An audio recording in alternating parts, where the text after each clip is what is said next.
Welcome to That Japanese Thing. We're finally back. Been away for a few weeks, so sorry about the interruption for anyone who's listening. Hopefully that won't happen again. Maybe I can plan around it a bit better in the future if we need to go away again. But yeah, welcome to the podcast. So today we're going to be talking about Watakoi, Love is Hard for Otaku, the film in particular, which is kind of special in a way that the anime isn't, or the source material isn't. With me today is Dylan and Yesh. Welcome back, guys. How you doing? Hey. Hi. Hello, hello. Going well. Things are becoming quite cool around here, but otherwise okay. Yeah, so yeah. Becoming quite hot this side. Just came back from the hemisphere you're currently in, Yesh, and it was quite cool there, and it is very hot here now. So I don't like that. My body is confused and it doesn't know what to do. But yeah, so that's the thing. But this is a movie I made everyone watch. Yeah, it's just like a yes or no. Did you hate it? Yes, I hated it. Okay, good. I thought you would. I thought you would. That was so good. All right, so I don't know if I hated it. It's a movie. It definitely is a movie. it's a movie, and it's directed by the same person who directed the Hiro Yoshihiko and the Demon King's Castle. Hence why two of those cast members. Hence why the made actors appearances, popped right? up every now and then in this movie. Yeah, exactly. All of his stuff has Jiro Sato in it somewhere. And also Tsuyoshi Muro. He was the bartender. Jiro Sato was the guy that played the Buddha in Yoshihiko. And he was like one of the bosses. I'm not entirely sure what he did in this movie, but he was one of the bosses. And the bartender is the guy that played the wizard. He's often also like a character in his stuff. And I kind of that's basically like why I first had to look at it, because I recognized the cast, and then same director. Yuichi Fukuda is his name, and yeah, I like his stuff. It's always comedy. And what was kind of interesting to me is that I watched the original anime for this, and it was okay. It wasn't great or anything. It was just kind of a normal like rom-com thing with like a weird like premise that everyone is kind of secretly an otaku in the series, workplace like rom-com. But I thought this one was kind of special because of the way it just devolved into a weird musical at some point. And I couldn't really like, I think when I first watched it, I couldn't really like believe that was just kind of happening, because it's such a weird departure from the source material. It almost has like nothing to do with it. And it's not very long.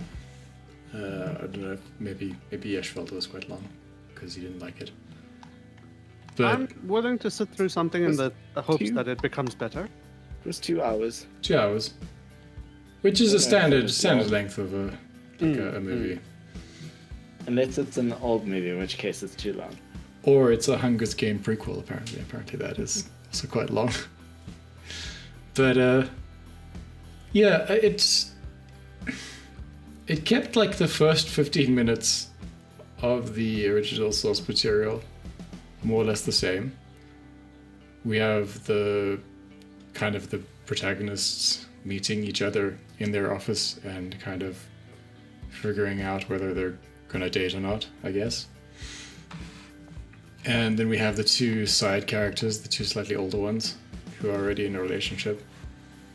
And it kind of played off that, just that sort of premise for the entirety of the show. And I guess like, but the anime wasn't really that long, so only what 13 episodes or something like that. But it had to cut out a whole bunch of stuff. So I guess rather than like make a substandard like movie, the director just decided, okay, well, this is going to be a comedy musical about like otaku culture. And so it doesn't really have a plot, but every now and then like an otaku themed like dance will just break out.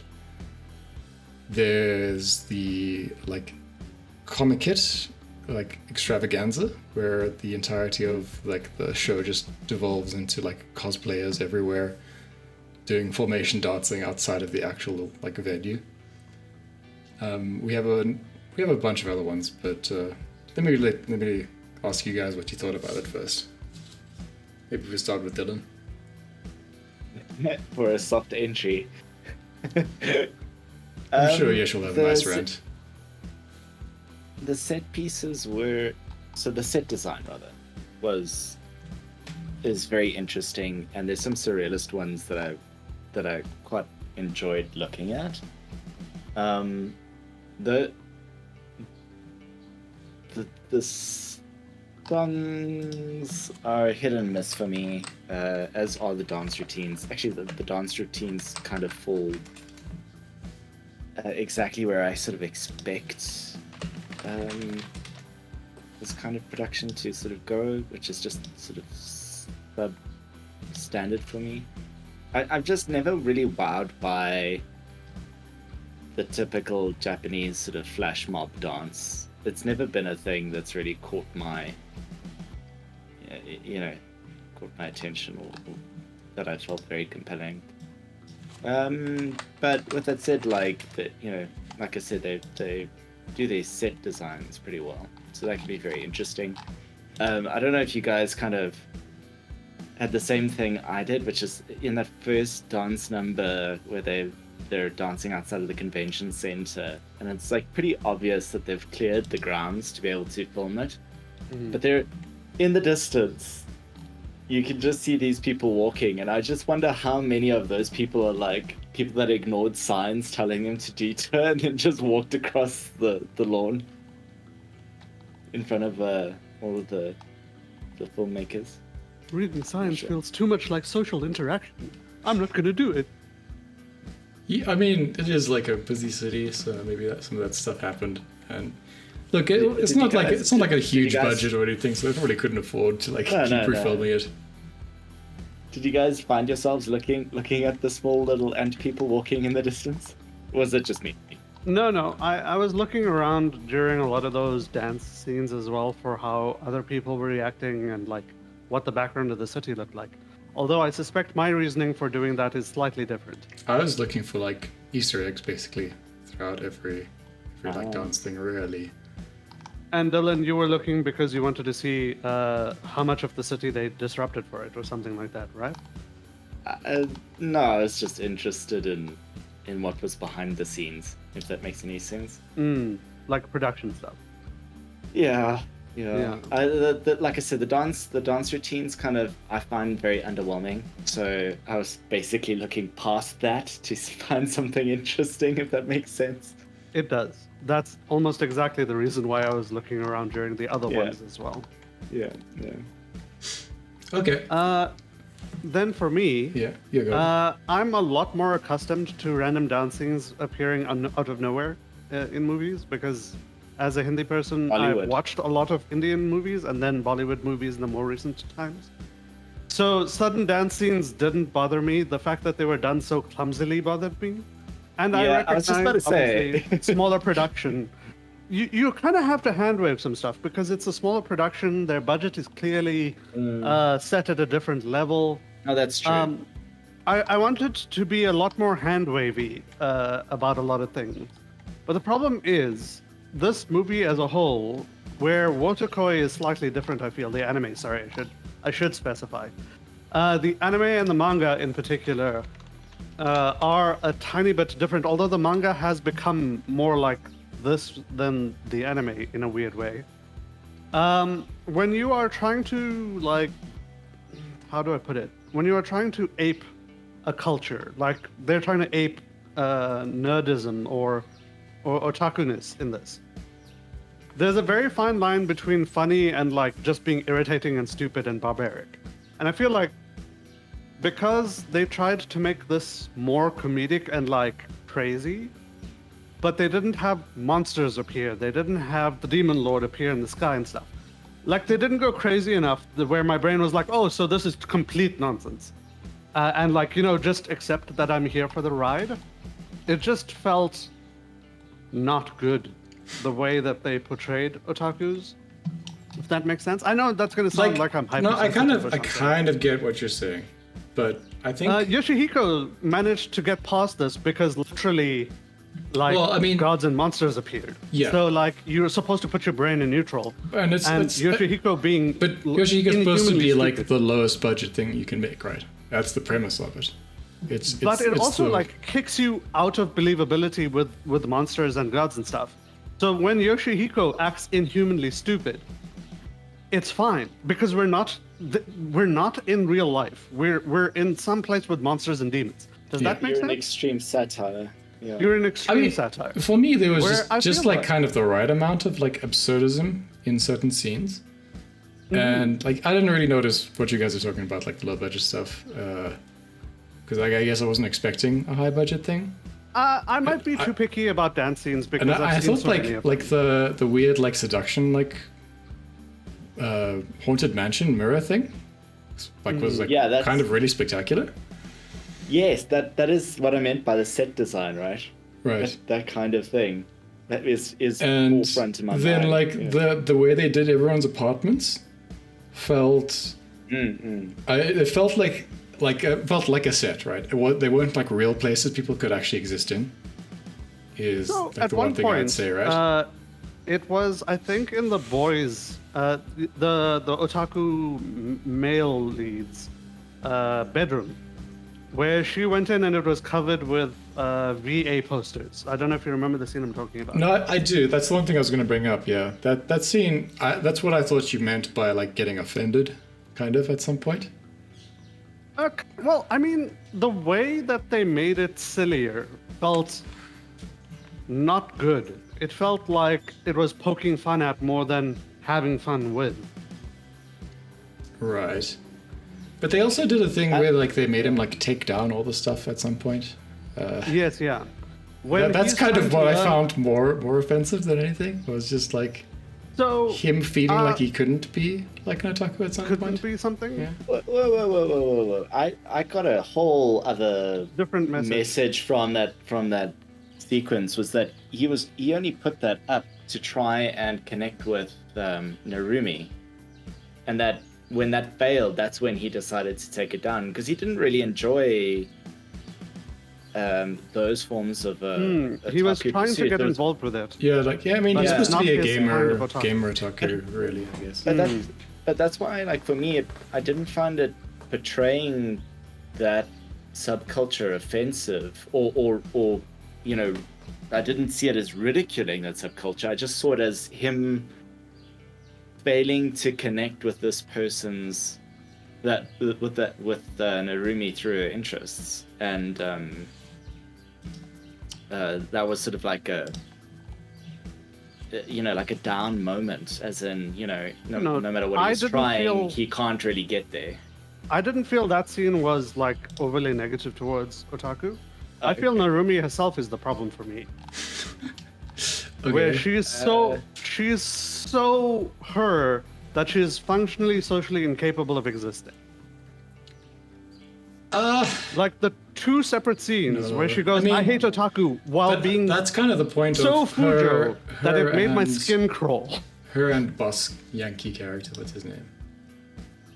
No. Well, no, but also when Game Otaku hugged her the first time he hugged her, she not shied away, she pushed him and crawled away, screaming, Terrible. I hate otaku, I hate otaku, I hate otaku.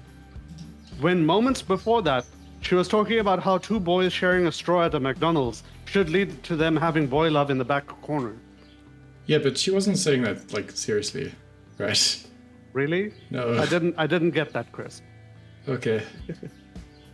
Look, but even if she was, I don't think that's too much of a problem. You do get people that are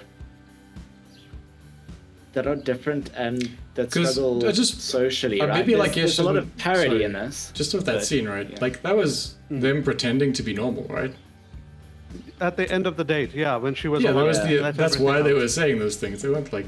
It's literally like they weren't being serious about it. No, They were trying. This is the to... end of the date when she was allowed to be otaku again. Okay. Yeah, yeah. Okay. And that She was that's letting when out was everything like, she was feeling, and she was being serious about that. And she literally says earlier in the show that she broke up with her previous boyfriend because she was too fujo and he had to run away from her. Yeah. Look, I mean, Narumi is supposed to be a fujoshi otaku, She is, right? yeah. She's supposed to be interested in the whole yaoi. She's also Romance a thing. VA BL. otaku. Yeah. BL. Yeah, I know, but I'm just saying that that's her spiel. So like for her that is of interest, and that's why she couldn't mention it before the time was up, because it would just equate to penalties. I and she understand would that. be in debt. But what I'm trying to say is the way she is presented, especially after this, after that date, and I'm not talking about just the end of that date. I mean like at work, during the day, everywhere else, is someone who's functionally incapable of existing in society, because she is always anxious about the hundreds of thoughts she's having all the time. I know quite a few people like that though. Yeah. So I'm not quite sure if you're saying Many that people it's- are incapable of going out and acting normal. No, well, hang on. I just want to understand a little bit better. So, are you saying that portrayal is a negative stereotype of otaku? Well, the fact That that she they can't find him. is so in denial about it, and then trying to, I don't know, the portrayal of someone that deep, while being at work and pushing, something about it struck me wrong. It felt like they exaggerated her character, where Yeah. someone with that much of it would be doing a lesser otaku job, like they would be in a collection store or something. Yeah. I mean, I think there was some exaggeration, but I don't think it's like yeah. I mean, I know quite a few people that are. I mean, I don't want to say similar to Narumi specifically, but similarly have consequences from that kind of thing. Yeah. I mean, I have friends who have that degree of thing, and they don't do the day job like this. They don't also break down and have like a nerd out breakdown in the public street either. Most of this, like they have a pretty good, like, way of acting in public. They don't really like, super strange except around other otaku, and that's kind of the point of why they need to kind of find other people who are otaku. So because it's exhausting for them to be normal, right? I think that's Normie, kind of yeah. one of the point. So the Which show. also kind of rubbed me wrong that she was the one saying, I hate otaku, I hate otaku, I hate otaku. But that's just her Like- character, and it's the same in the anime. And she's not being serious, even though if she might think she is at first, right? She is certainly less serious later on, but I do Yeah. think she was serious in the beginning, at least attempting to push. But just also bear in mind, our like, main she otaku lead away. had just come out of like a weird relationship, and that was like part of the reason she kind of felt that way, right? Yeah, I mean, the way that I sort of take it is that that's what society expects a lady to say, Yes. right? And so it's like someone else's words in her mouth. Now, the thing is, I think we're primed with Western style narratives to see a character progression of her, reaching a point of acceptance of, otaku-ness in a romantic partner, and that ain't this movie, right? No. But no one really progresses. In fact, like I think Nothing the happens in this resounding movie. point- It's the nothing, resounding yeah. point at the end is everyone is the same. No one has learned anything, and we're moving swiftly along. Right. No, but that's you just have to Which is accept fine. that because it's not the same as the actual story. It's just meant to be like a weird musical about otaku stuff. No, yeah. and I've got no problem with it. I'm just saying that's like in the beginning where she goes, "Oh, otaku men are creepy." she says it. I feel like the actress does portray it well in that it sounds like a throwaway line that you got from somewhere else. You know, you picked up from because that's what you're supposed to say. But yeah, don't expect that to change. It does. She keeps that going with her throughout the whole thing. Just on to other characters, like Yeah. now the person who plays Hanako is like perfect casting for that role. Like she looks exactly like the character, and like the cosplay stuff she does with her boyfriend guy is just well, and then she does with the other younger guy. He's just like, I don't know, they must have had really good like makeup artists for that. It was just like such a perfect rendition of that. And the fact that she really like got into her cosplay characters really like sold it, especially in that weird mirrors dance scene thing.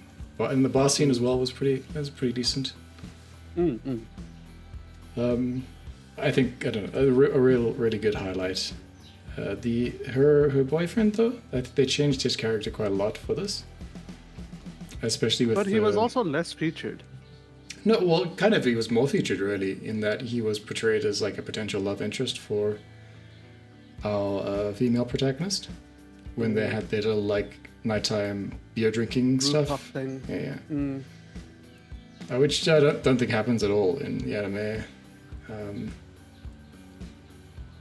So yeah, I mean, but that was just to get their love quadrangle thing going, I guess, for the purpose of the movie, which is. I also found the bar scene like really bothered me. They're non-love quadrangle. Yeah, exactly. The fake love quadrangle. Like none of the lines actually connect; they're just dots. And even less so than normal. Maybe there's only one line that connects, like from the what are their names? Hanako and Taro. That's the only one in the movie that's established is an actual relationship, right? Yes, kind of. Yeah, everyone else doesn't really fall into anything in this, even though in the TV series, like they are dating within the first episode, I believe. Yesh, why did the bar scenes bother you? So there were two bar scenes where our otaku male is drinking or trying to drink. I think he actually doesn't drink in the first one. And well, he has bourbon on the rocks in the first one. In the second one, he had like iced tea or something.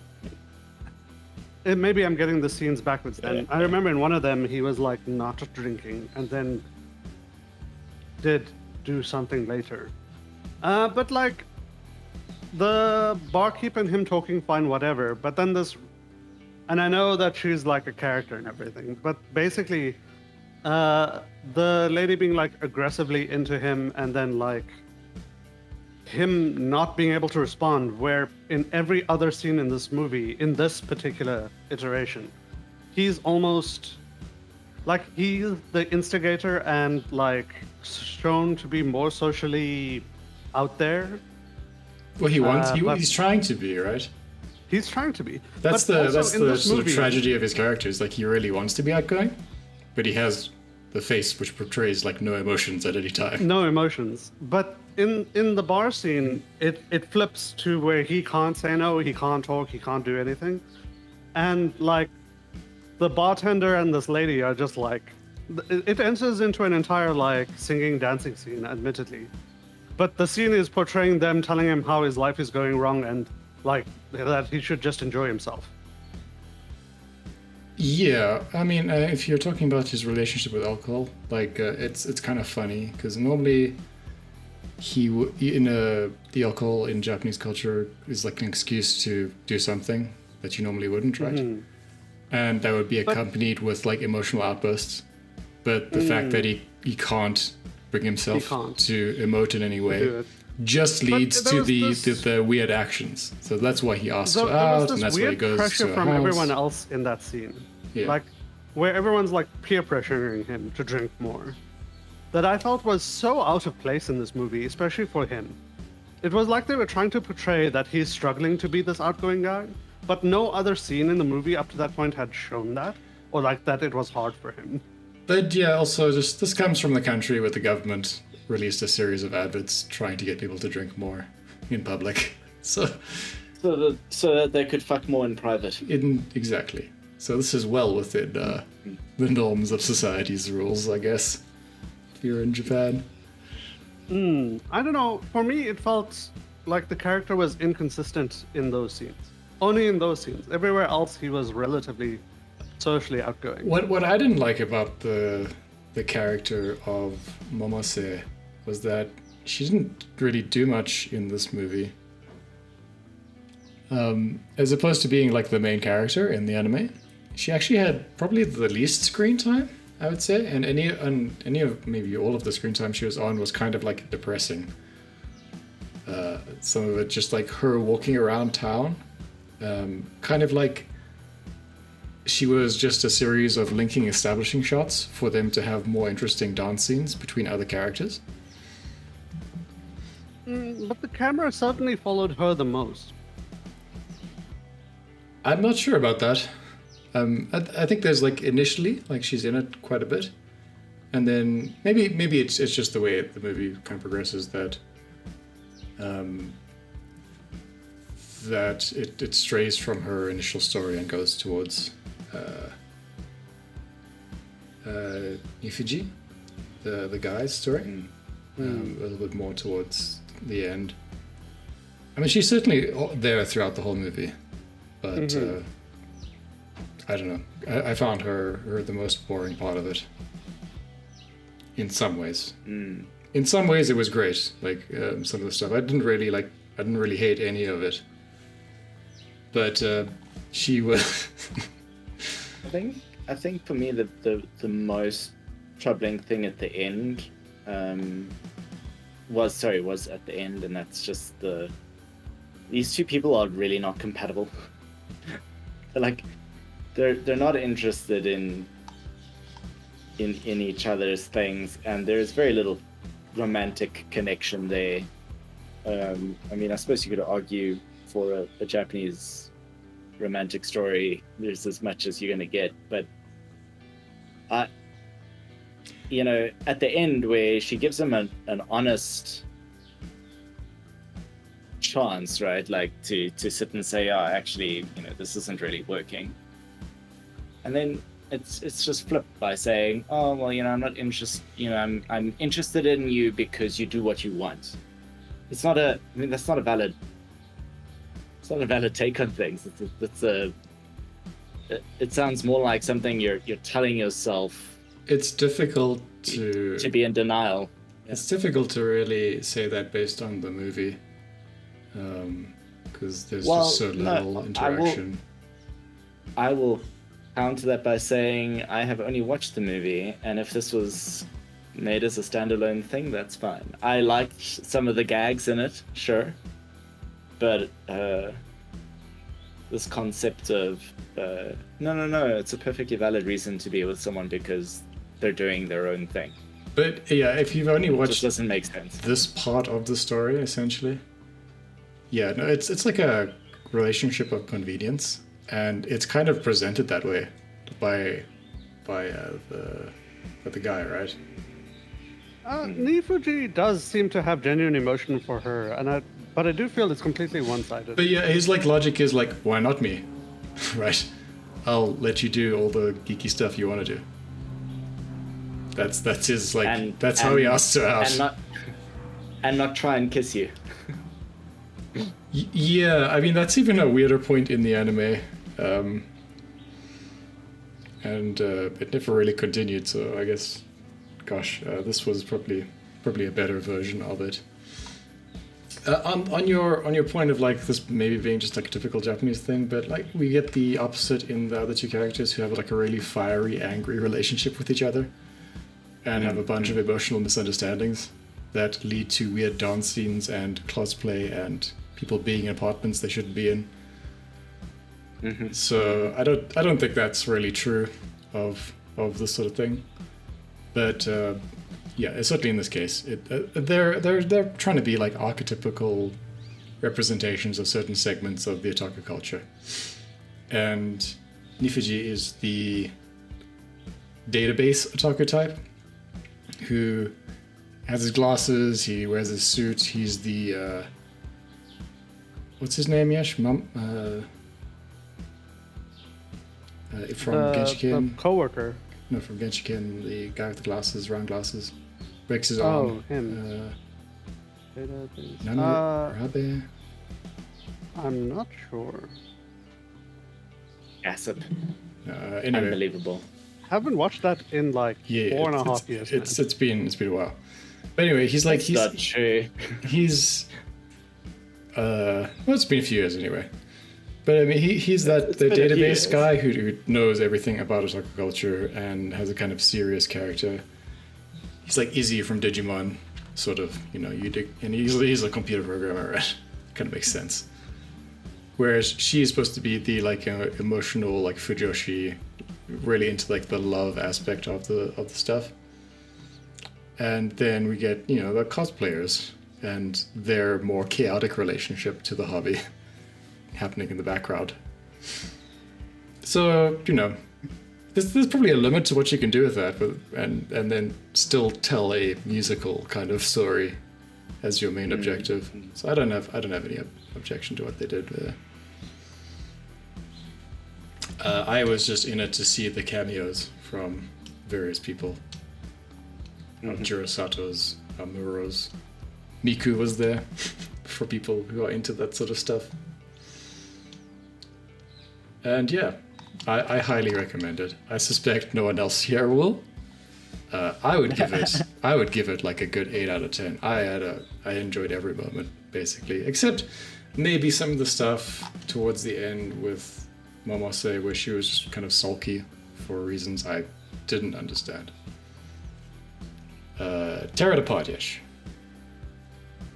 I'll give this a 5. If you enjoy this particular humor style, it almost delivers. That's about it. I can't talk about wet cardboard. Dylan? I'm surprised, Yesh, because I always thought that a 5 was still worth watching for you. 5 is worth watching for your own entertainment, not worth sharing with anyone or suggesting that you watched it to anyone. Okay. I don't consider it a waste of time. It's just not good, in my opinion. Does that make sense? Yeah, I think this is good for someone who likes interesting set design and sort of otaku gags and humor. It's not too bad. Just get past the rest of it, and I guess that'd be entertaining enough on its own. Yesh, do you think this would appeal to someone who liked Lucky Star and that sort of era of stuff? No. I like Lucky Star and that sort of era of stuff. But it's the same. I just don't understand. It really just isn't. Okay. Just like on an analysis level, like Lucky Star is kind of about exactly this. I mean, not but the same it's funny. story. Okay. They don't commit the cardinal sin of not being funny. Right. I did laugh a few times in this. Maybe not enough, but I did laugh a few times. So I will say they landed I some thought jokes on me. most of it was quite funny most of the time. Overly harsh because Especially I felt like so it was kind cringy. of almost British humor though. It wasn't obvious. That's stuff. the thing. It's slightly too acidic at times, and I actually cringed when she had her little breakdown. So I couldn't recover from that. I have to say though, Yesh, like IMDb has us at 5.2, so it agrees with you out of 10, and Rotten Tomatoes is even more damning at 40%. So it seems that the internet is behind you, pushing you over the precipice. I mean, bear in the mind. highway. So those are like English language things. It actually did quite well in Japan. Yeah. I think I had 120 billion yen sales, which is pretty decent for a Japanese film. But yeah, I guess I see some of your points there. disagree that you think it's not funny, but that is very subjective, obviously. I wish, I don't know, I think it happened also like at a bad time for doing things because it was like a pandemic thing. So I wonder if they could have done more, if they had like, you know, some more time and more things available to them. Yeah, I suppose, because their release was February 7th, 2020. So they didn't like really out, otherwise it wasn't gonna make it out. Yeah, I mean, and obviously didn't get like long in theaters because of that and lots of stuff. Yeah. But yeah, I wish this director would do more stuff. I guess I should. Yuichi Fukada. Mm-hmm.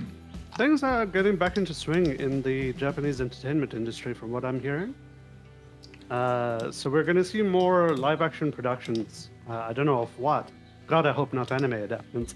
But No, One Piece did so well, Yesh. We're going to get a lot more Western anime adaptations, which is kind of just sad. Did you guys actually watch more than one episode, or even watch one episode of the Cowboy Bebop adaptation? I watched none of it. I knew, looking at that thing, that it would make me sad if I tried, and so I opted to be happy. Yes, I recommend it sometime when you're interested. I have this mental problem where I feel like if I don't try it for myself, I can't criticize something. I mean, I don't criticize it. I do. I mean, I walked Don't do past that to yourself. I walked past people who are watching it in the background. and their expressions warned you off of it. Yeah, no, I mean, I don't know. I'm never the hugest fan of Cowboy Bebop. It was fine. It was like a fun anime. But you know, it's like it's been 20 years, guys, and I mean, I'd rather they make a sequel than than a live action. But Than a remake, I know. I mean, I consider it well above average as an anime. I don't consider it the greatest ever or anything, but I consider it well above average. And yeah, I wanted to get some of that joy back. You know what they could do, Chris? No, They could take a note from Stampede.